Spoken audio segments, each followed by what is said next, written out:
이제부터 누리호를 이끌어 나갈 민간 기업을 선정하게 돼요. 거기에 이제 경쟁을 했던 게 카이랑 이제 하나에어로스페이스였습니다. 이제부터 누리호를 이끌어 나갈 민간 기업을 선정하게 돼요. 거기에 이제 경쟁을 했던 게 카이랑 이제 하나에어로스페이스였습니다. 그럼 이 수많은 기업들 중에서 특히 국내 기업들 중에서 원픽으로 뽑을 만한 기업이 있어요?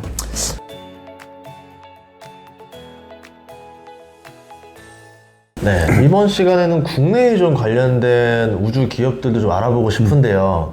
좀 큰 회사들 중에서는 어떤 것들이 있을까요? 대표적으로 아마 구독자분들도 익숙하게 들어보셨을 기업은 하나에어로스페이스. 방산주죠. 예. 대표적인 방산주. 그러니까 네. 큰 기업은 사실 방산을 같이 할 수밖에 없어요. 그러니까 아직 우주 산업만으로 큰 기업을 자처하기는 힘든 상황입니다. 보잉 같은 개념이네요. 보잉 같은 개념이죠. 예. 그럼 하나에어로스페이스에서 우주 관련된 어떤 사업들을 하고 있는 거예요? 바로 발사체입니다. 이번에 누리호가 3차 발사가 예정되어 있잖아요. 누리호가 1차 발사 때는 발사에 실패를 했었고 지난해 2차 발사 때 발사를 성공을 했었습니다. 그러면 2차 발사 이후에 5월 24일 날 있는 3차 발사와의 차이가 무엇이냐라는 질문들을 많이 주시는데 2차 발사 때까지만 해도 이 사업을 주도하는 게 누구였냐면 우리나라 국가정부의 과기부 산하에 있는 한국항공우주연구원, 항우연이라고 하는 기관이었어요.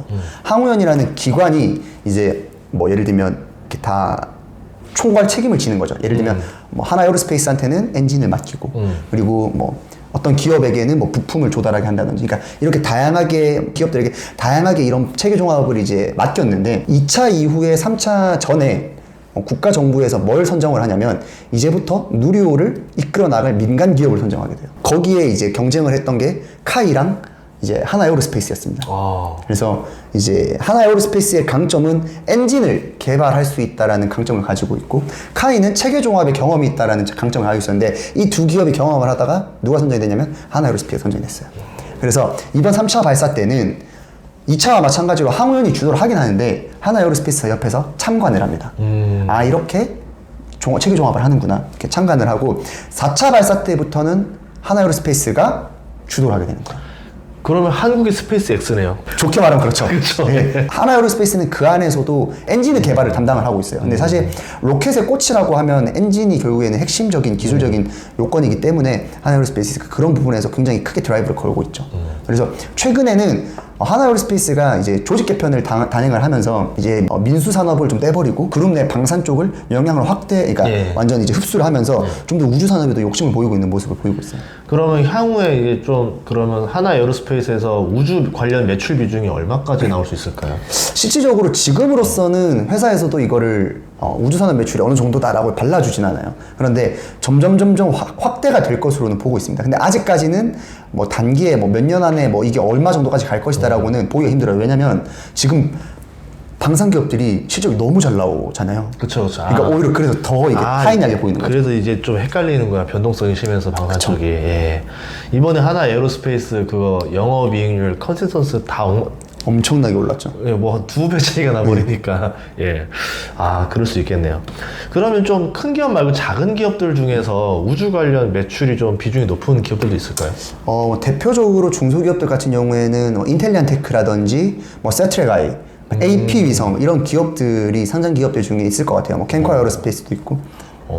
그래서 뭐 이렇게 다양한 기업들은 있는데 이 기업들을 보실 때도 제가 말씀드리고 싶은 부분은 사업 부문이 다 달라요. 그래서 우주 산업으로 엮이긴 하는데 사업을 영위하는 방식이 다 달라요. 예를 들면 인텔리안테크 같은 경우에는 뭘 만드냐면 안테나를 만드는 회사예요. 안테나를 만드는 게 우주랑 연관이 있나? 라고 하는데 그 안테나의 신호를 받는 게 결국엔 뭐랑 연관이 되냐면 위성인 거죠. 위성의 숫자가 늘어나면 안테나의 숫자도 늘어나는 거예요.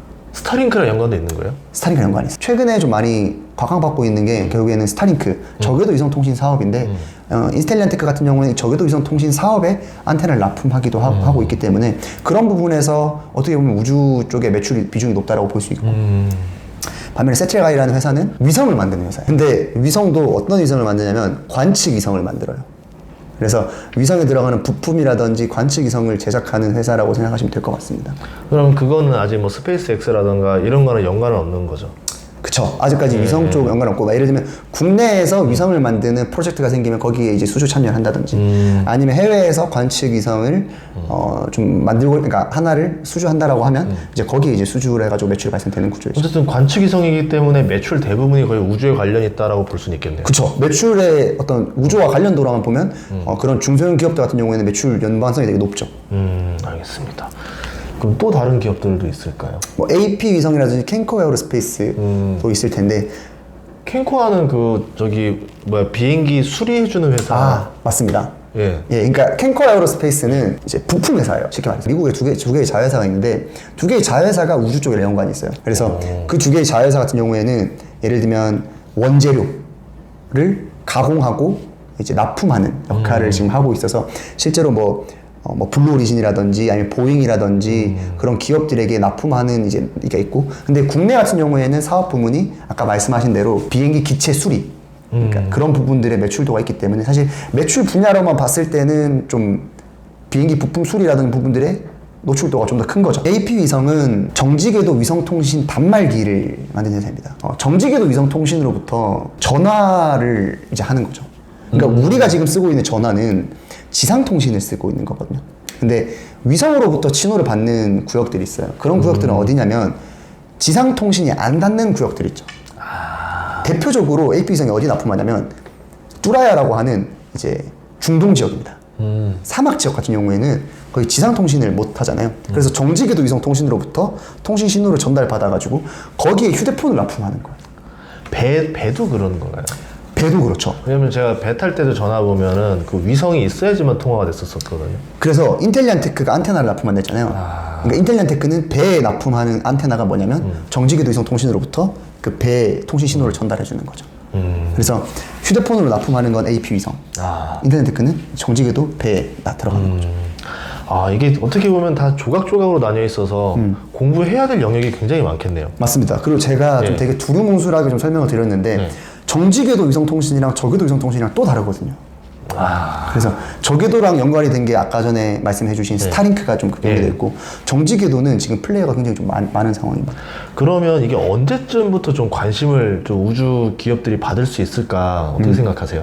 저는 올해가 그 원년이라고 보고 있어요. 올해요? 네, 이미 많이 받고 있어요. 벌써요? 네, 연초 이후에 우주선이 굉장히 많은 이제 관심을 줬던 이유가, 사실 국내 저궤도 위성통신 사업자 스타링크가 국내에 이제 진입하게 되면서 좀 국내에도 많은 관심들이 올라왔고, 실질적으로 그런 부분에서 저궤도 위성통신 사업이라고 하면 소위 말하는 돈이 되는 사업이라고 많이 관심을 받았기 때문에 당연히 막 이게 2차 전지 붐처럼 이게 언제 이게 튀거나 이러겠지는 알 수가 없겠지만 사실 지금부터 점점 시장이 커가고 있는 건 맞습니다. 좋습니다. 그럼 이 수많은 기업들 중에서 특히 국내 기업들 중에서 원픽으로 뽑을 만한 기업이 있어요? 저는 인텔리안테크를 말씀드리고 싶어요. 기술력적인 면에서 그런가요? 기술력적인 부분도 그렇고 매출 발생되는 부분도 지금 저궤도 위성통신, 특히 민간이 주도하고 있는 저궤도 위성통신의 노출도가 되게 많은 기업이거든요. 그러다 보니까 이 저궤도 위성통신이라는 시장이 확대되는 속도에 비례해서 같이 성장할 수 있는 여력을 가지고 있는 회사이기 때문에 그런 부분에서 좀 보시면 더 좋을 것 같습니다. 저는 또 의외로 말씀했던 기업들이 우주하니까 다 적자투성이 기업인 줄 알았는데 아니야, 돈 잘 버는 기업도 많더라고요. 맞습니다. 그래서 의외로 흑자 잘 나오고 퍼도 괜찮은 거예요. 돈 잘 버는 회사가 이제 우주로 더 가능성도 생길 수도 있겠네. 그러면서 시장의 관심을 한번 조명받을 때도 오지 않을까 이렇게 생각을 했습니다. 그럼 마지막으로 한 말씀 부탁드리도록 하겠습니다. 우주산업이라고 하면 많은 분들이 좀 되게 멀리 있다라고 생각을 하시는 것 같아요. 근데 제가 항상 좀 말씀을 드리고 싶은 부분은 뭐냐면, 저희가 왜 코로나 터지고 나서 테슬라 주가가 천정부지로 올랐잖아요.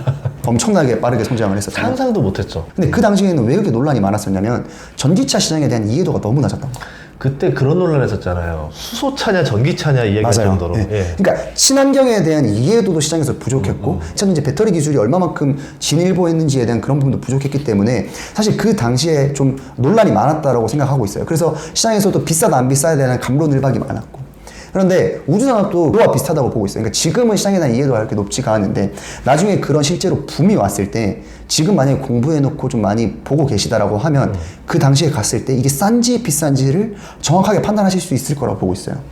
그래서 그 시점이 언제가 올지는 저도 정확하게 뭐 이게 찝어서 말씀드리긴 힘들지만 올 것이 분명하고 또 그런 부분에 그런 날을 대비해서 미리 공부를 하고 그런 시장에 대한 이해도를 높여 놓으시면 나중에 투자를 하실 때 훨씬 더 도움이 되실 거다. 이렇게 말씀을 좀 드리고 싶습니다. 예. 좀 아무래도 또 주식 투자하시는 분들이 뭐 10배거 이제 또 높은 수익률 원하시는데 남들이 발견하지 못한 거를 먼저 발견하면은 이제 그런 것들에서 또 좋은 결과가 있지 않을까 이렇게 생각합니다. 저희 집 앞에 있는 회사들 중에서 그런 게 많이 나왔어요.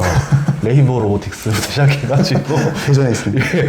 거기 의외로 10배거들이 많이 있더라고요. 저희 동네에. 아무튼 여러분들 많이 공부하시면 좋겠습니다. 함께 해주신 정의은 연구원님 감사합니다. 네, 감사합니다. 고맙습니다.